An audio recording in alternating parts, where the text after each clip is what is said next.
and welcome into To Your Health. You know, we're in a new year. Did you make a New Year's resolution? Did you keep it? Because now we're getting into 2025. And what you need to know is if you're going to be doing something, normally I'm going to exercise more. That can mean you can give your body some injuries that can be pretty catastrophic. Dr. Lee Murphy's here from Houston Clinic. And Yes, Dr. sir. Murphy, we need to let our viewers know that your body, these bones, this ortho part of your body, needs to stay strengthened. How do we keep it that way? I really can't say enough about how much we've learned in the last decade or two about the importance of resistance exercise.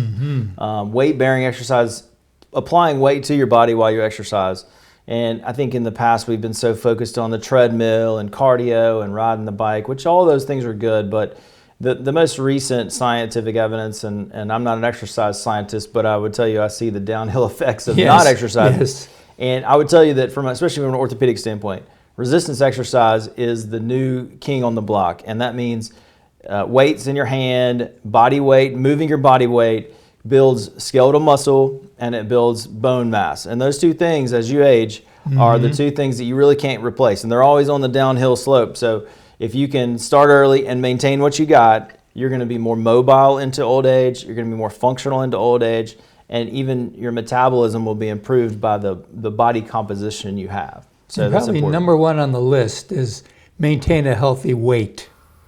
I mean, that, when you stop and think about it, if you've got 30 extra pounds on you, that's right. Something's got to carry it around. I mean, it really is a big part of what I spend my time doing in the office is just counseling people about it, because realistically, I can't fix certain aspects when your skeleton and your skeletal system is overloaded, you know, from what you would say is your God-given weight. You know, there's problems that I can't address really surgically by putting cartilage back in, or, you know, it's a mechanical overload, so to speak. Not to mention the metabolic problems that happen when your body is composed of too much fat tissue. There are things that occur that really make you feel badly. They make you more fatigable. And of course, it sort of becomes difficult to exercise, which again, we're back on a cycle of going downhill again. And then you got to watch out to make sure you're maintaining good calcium, vitamin D, different types of things in your diet, right? Absolutely, yeah. So vitamin D, many people are deficient in vitamin D, as we learned during COVID.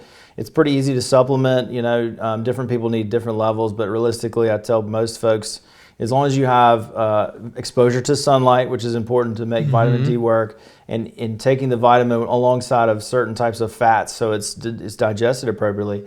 But taking a supplement of vitamin D is almost harmless. It's harmless to almost everyone. You know, obviously you can't replace a good diet, and having adequate amounts of protein intake is also really important.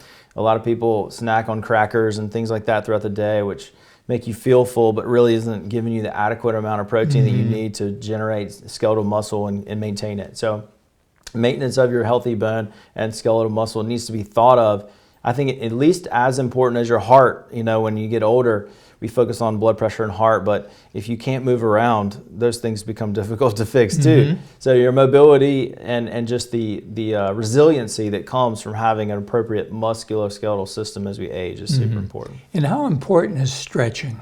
Not just before you exercise, but after you exercise. And even like you and I are sitting here, and I can be stretching like that, couldn't I? Right. Stretching is so easy to do. It just seems silly not to try a little bit. And lengthening the muscle, especially before we exercise, is really important to prevent tendon ruptures.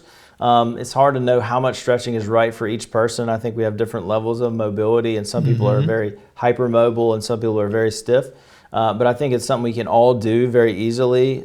You can find out a lot about it online and just do your own research about what to do. But simple things like stretching your Achilles against the wall, stretching your back by touching your toes, you know, doing a lot of things on the floor if you're limited in your mobility in a seated position. That old hamstring. I mean, it's so easy You see athletes, and you see it because you work with athletes. Of course. But they're down on the ground, and it's a hamstring. Absolutely. I mean, it's so easy to spend 5 minutes or 10 minutes a day doing that, and especially before you go and exercise, I think it's important. And even if you're sitting down, there's things you can do when you're sitting down also, rather than just staring at that tube for 2 hours. Sure. I mean, you got to think through ways that you can just even contract the muscles in your core, extend and flex your legs. I mean, just firing your quadriceps muscles is an exercise just against gravity is hugely important. And we've talked before about the TheraBands, the stretchy bands.